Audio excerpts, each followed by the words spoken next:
Time has a way of softening the sharpest memories, but not erasing them. What once felt unbearable has turned into quiet acceptance. The people who shaped my childhood, for better and for worse, are mostly gone now, leaving behind memories, questions, and unfinished truths. This chapter is not about blame or anger. It's about release. It's about finding peace in the places where pain once lived, and learning that sometimes healing doesn't come from others. It comes from finally letting go. The years have passed, and the faces of those who once defined my story are fading into memory. My parents, gone. Omar, gone. And Hakim, he carried his secret and his denial to the grave. The ones who remained still deny what happened, but I no longer carry the need to convince anyone.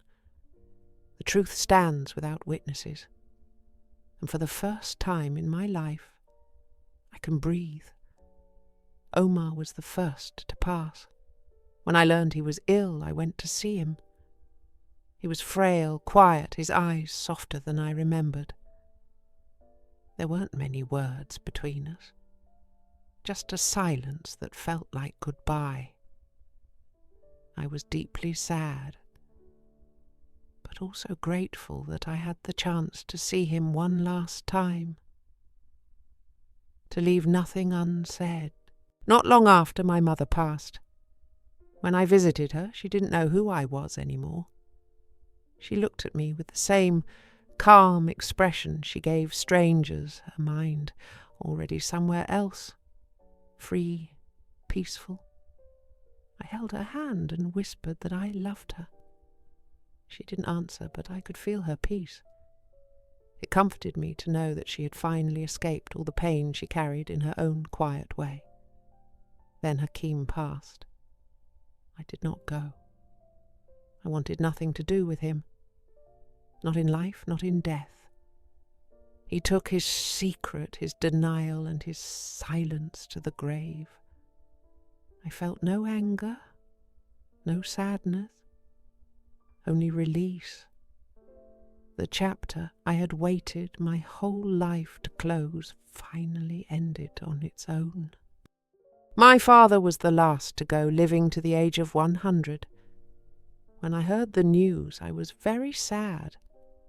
Despite everything, he was my father, the man who once carried me on his shoulders, who taught me games and laughter in his better days.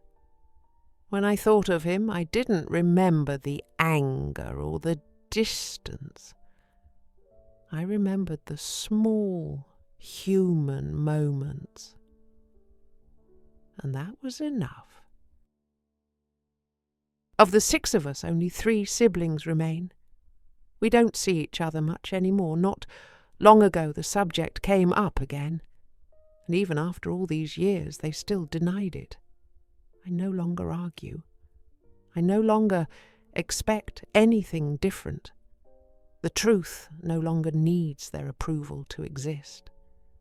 My biggest mistake in this life was giving my parents and siblings so much power and control over my life, even in adulthood, out of respect, fear, and the desperate hope that one day they would see my worth.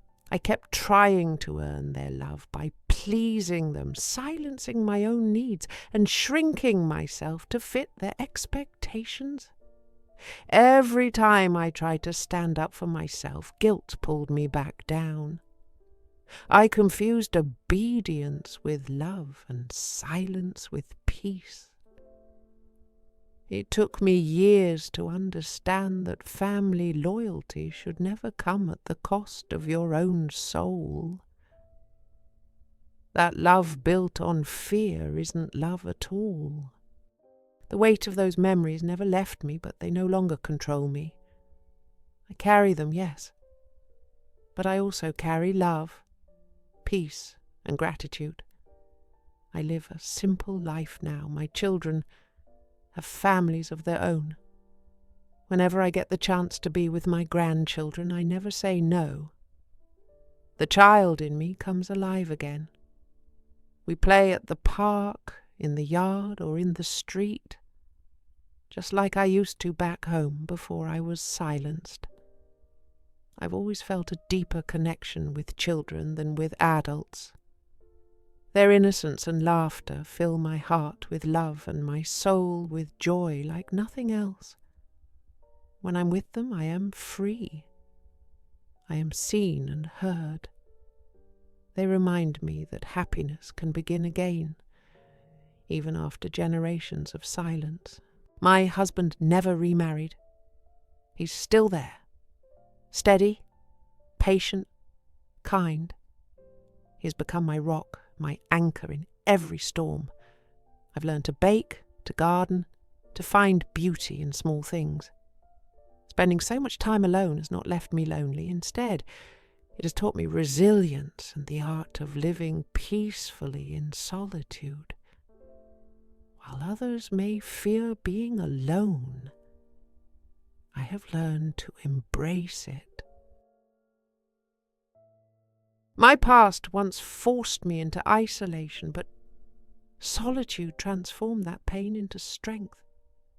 It gave me the power to sit with my thoughts, to face my memories without breaking, and to find comfort within my own company.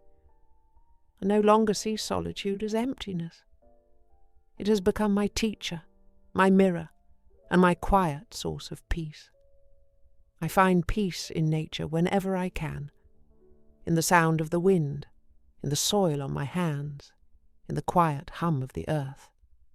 I enjoy my own company.